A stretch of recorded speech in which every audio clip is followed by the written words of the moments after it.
Eu sou Mário Persona e essas são as respostas que eu dei aos que me perguntaram sobre a Bíblia.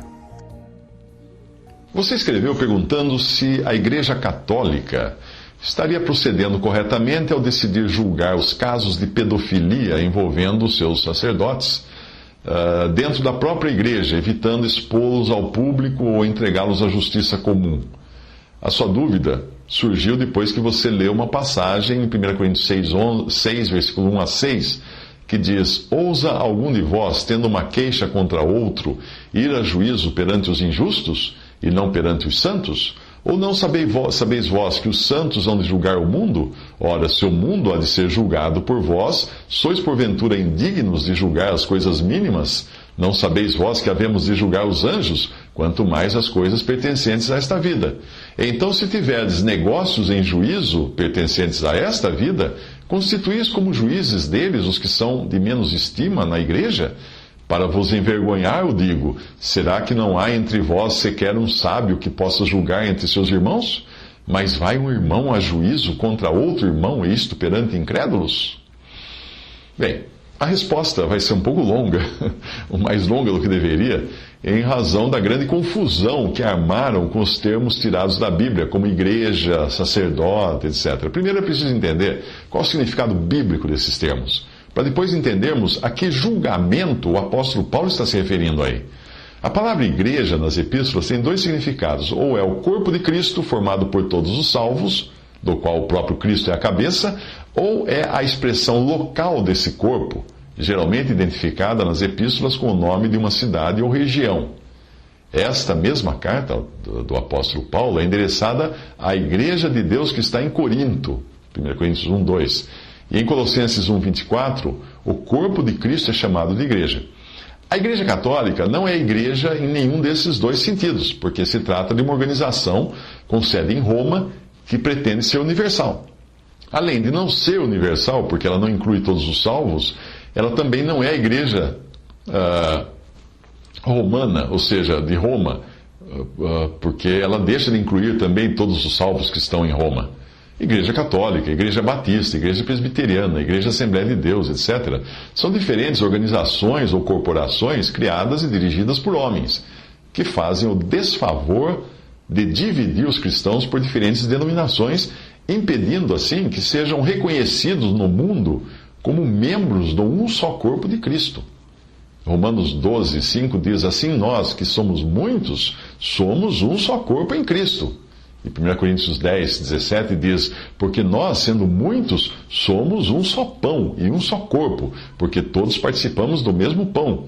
E em 1 Coríntios 12, de 12 a 13 diz: porque assim como o corpo é um, e tem muitos membros, e todos os membros, sendo muitos, são um só corpo, assim é Cristo também. Pois todos nós fomos batizados em um Espírito, formando um corpo, quer judeus, quer gregos, quer servos, quer livres, e todos temos bebido de um Espírito. Em Efésios 4, de 3 a 5, diz: procurando guardar a unidade do Espírito pelo vínculo da paz, há um só corpo e um só Espírito, como também fostes chamados em uma só esperança da vossa vocação, um só Senhor, uma só fé, um só batismo. Além do termo igreja ter sido adulterado ao ponto de significar corporações humanas, a palavra igreja também acabou se transformando em edifício de pedras ou tijolos. Daí nós ouvimos expressões do tipo: a igreja antiga foi demolida para ser construída uma igreja nova. Algo assim jamais seria passado pela cabeça dos primeiros cristãos, e tampouco pela mente do Senhor, que prometeu: sobre esta pedra edificarei a minha igreja, e as portas do inferno não prevalecerão contra ela. A verdadeira igreja foi Jesus quem edificou. A igreja é de Deus, não é a igreja do pastor fulano, do padre cicrano. E nada pode demolir a igreja, nada, jamais. Outro termo aqui também foi adulterado é o de sacerdote. Embora no judaísmo do Antigo Testamento existissem os sacerdotes que exerciam os seus ofícios em um templo de pedras, que jamais foi chamado de igreja, ou jamais deve ser confundido com a congregação de Israel, esses sacerdotes do Antigo Testamento intermediavam o acesso do povo de Deus a Deus. Isso é, eles ficavam no meio do caminho, eles faziam meio de campo entre o homem comum e Deus. Tinha um sacerdote, tinha um clero. Mas isso não tem lugar no cristianismo. Uma pessoa paramentada, com vestes em estilo greco-romano, que é a origem do estilo das vestes litúrgicas dos sacerdotes católicos, e arvorando-se para ti o título de sacerdote, é tanto uma caricatura como uma usurpação.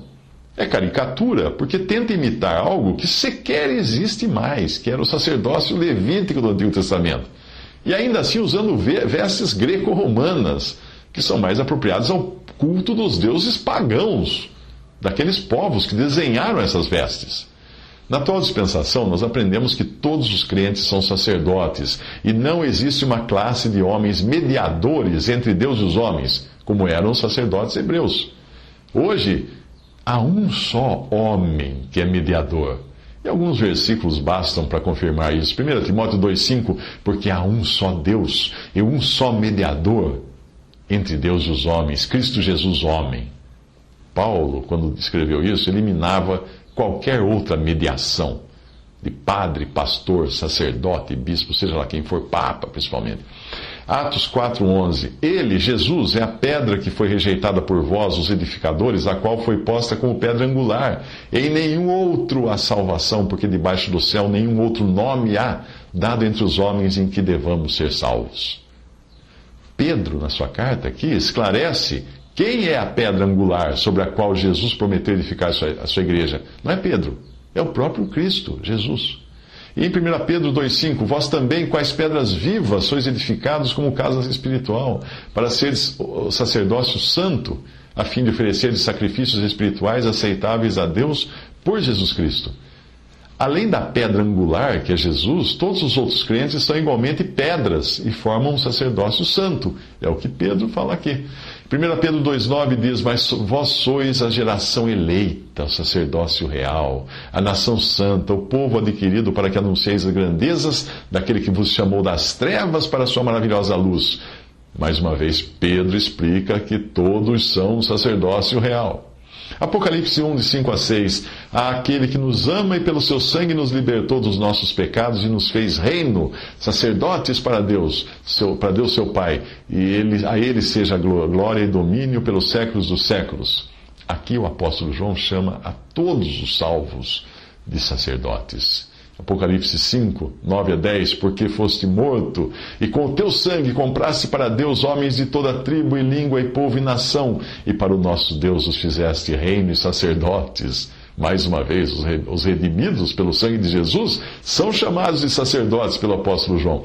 Bom, tendo esclarecido que a Igreja Católica não é a Igreja da Bíblia, e nem tem a sua amplitude e universalidade ao ponto de incluir todos os membros do corpo de Cristo, e tendo esclarecido também que os sacerdotes católicos não são sacerdotes, coisa nenhuma, exceto aqueles que individualmente tenham sido salvos pela fé em Jesus, resta esclarecer a sua pergunta sobre os casos de pedofilia. Bom, não é preciso ser muito observador para concluir que este aspecto endêmico que a pedofilia possui entre os membros do clero católico é uma consequência da proibição do matrimônio. Paulo era celibatário por vontade própria, mas ele mesmo sabia que era melhor casar-se do que abrasar-se, 1 Coríntios 7,9. O que ele teria feito, se assim desejasse, ele podia se casar. Não haveria impedimento algum para ele continuar exercendo o seu trabalho missionário. Afinal, o próprio apóstolo Pedro era casado. E nos evangelhos nós vemos sua sogra sendo curada por Jesus. Uma das características dos apóstatas descritos por Paulo em 1 Timóteo é a proibição do casamento. Ali diz, mas o Espírito expressamente diz que nos últimos tempos apostatarão, ou seja, desviarão alguns da fé, dando ouvidos a espíritos enganadores e a doutrinas de demônios, pela hipocrisia de homens que falam mentiras, tendo cauterizado a sua própria consciência, proibindo o casamento. 1 Timóteo 4,1. Voltando à sua dúvida, a passagem que fala de julgar as questões internamente entre os irmãos em uma assembleia local, se refere a demandas entre irmãos, não está falando de crimes ali. Veja que o texto fala de uma queixa contra outro, não de um crime previsto nas leis do país. Por isso que a passagem diz de julgar as coisas mínimas, as coisas pertencentes a esta vida, negócios, etc. Embora na época a pedofilia não fosse crime, porque ela era aceitável na sociedade greco-romana, Isso era aceitável que homens casados mantivessem crianças escravas como escravas sexuais. Qualquer imoralidade era abominável entre os cristãos. Aqueles que estudaram história sabem que as leis que existem hoje condenando a pedofilia são consequência direta da influência cristã no mundo, inclusive entre os povos das religiões orientais, ou mesmo no mundo islâmico, onde a pedofilia foi tolerada até o início do século XX. Pesquise e você vai descobrir. O islamismo tolerando a pedofilia. Ao contrário dos povos do passado, no Ocidente e Oriente, na nossa sociedade moderna, a pedofilia é crime. Portanto, os seus praticantes devem ser julgados pela justiça comum.